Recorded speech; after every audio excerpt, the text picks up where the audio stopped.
Welcome to the Lean Construction video series, where we're going to be educating you on lean practices, getting organized, being efficient, along with some live tool demos, and overall helping you be happier in your day-to-day operations in today's modern construction industry.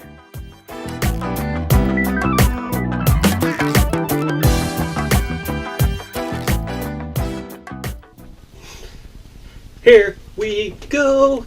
Label, label, label. That's what we're talking about today, okay? It's going to be about labeling. The more I talk to contractors, they don't label.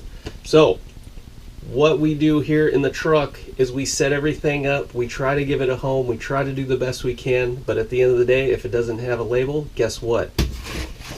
It's going to look like this, with a bunch of crap in it that you have no idea what is in there. You end up losing stuff, you end up losing materials, you end up losing tools, and that's the worst part. So if it doesn't have a label on it, random stuff is going to get put in it and you have no idea, and it's going to get lost and buried. Just like an empty bench, an empty shelf, anything like that on a job site, it's going to get packed full of crap. So when I talk to other contractors around town, around the lumber yards, on job sites, everything, I tell them about lean construction. I'm promoting it, I'm talking about it, I'm excited about it. I show them my trucks, they're like, oh, that's awesome. But what's going to happen is employees are going to mess it up. They always say that every single time. Some guys have even said, oh, well, I built a truck similar to that, and all that happened was it went to crap. Well, that's not true. They probably did a minimal effort because they started getting into it and realized, oh, this is a bunch of time. They gave it to one of their employees. They messed it up because they had no idea, because they're not on the same thought process.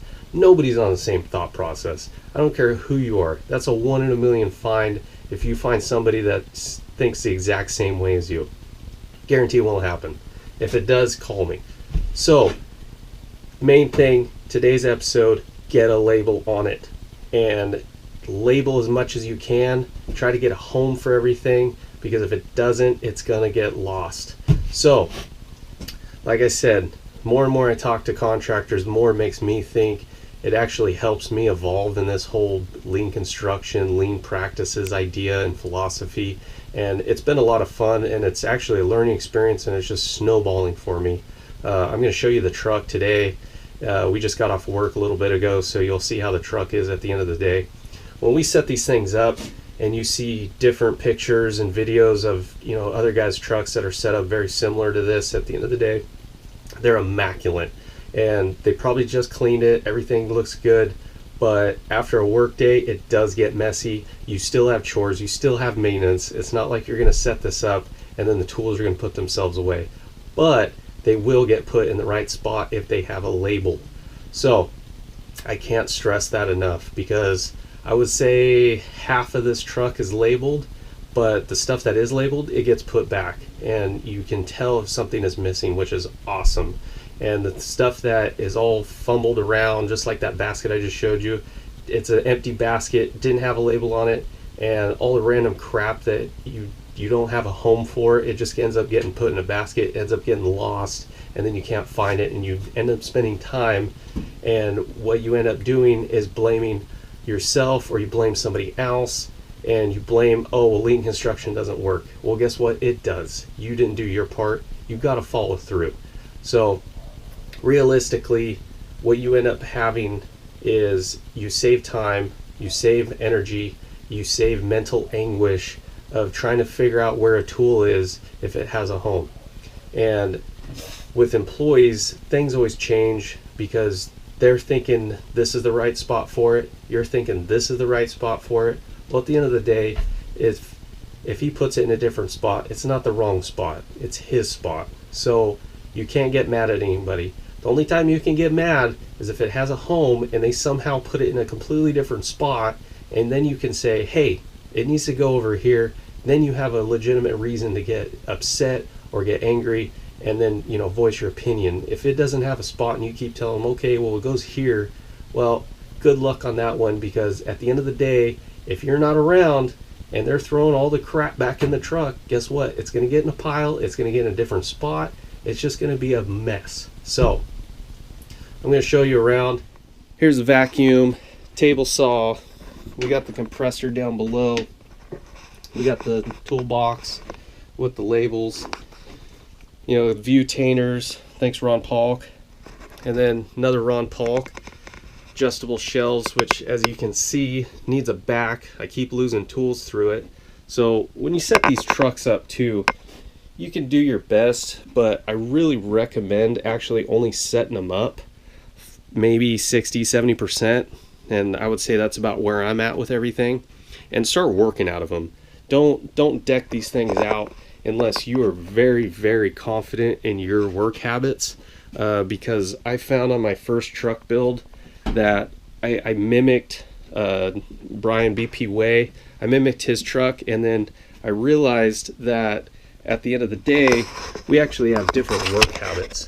We do different jobs. We don't do the same kind of work. So with that being said, I set it up and I really didn't like it, and I wasn't mad because I saw the benefits of it.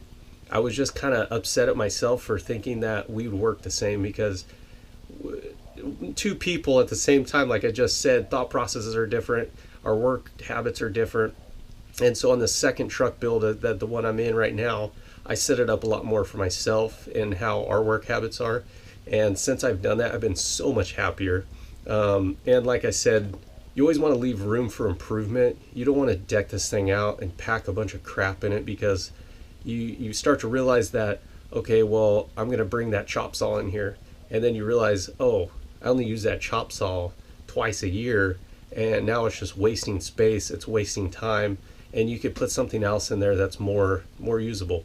So what I did on the second build was I kind of wrote a list of top 10 things that we do and our work habits, and kind of broke it down and thought, okay, well, we do a lot of this, we do a lot of that.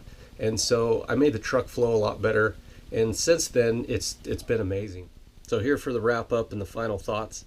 Main points: get a label on it, make it simple, make it that anybody can do it, because at the end of the day, if it's simple and it's stupid proof, then it's going to work. Follow through with labeling, follow through with organization, and it'll do you good. It'll make you money, it'll save you time. Most importantly, it's going to save you a lot of mental anguish of trying to figure out why your employee put that thing somewhere in the wrong spot, which at the end of the day, it wasn't the wrong spot. It was his spot, which might not be your spot. So make it right. And to all you guys that followed me on the last episode, I'm sorry I didn't get to do a scavenger hunt. As you're watching this, we're going to be filming that one. I didn't take in consideration for the holidays and all the hecticness. So next episode, scavenger hunt. Stay tuned. I'm excited. It's going to be a lot of fun. Thanks.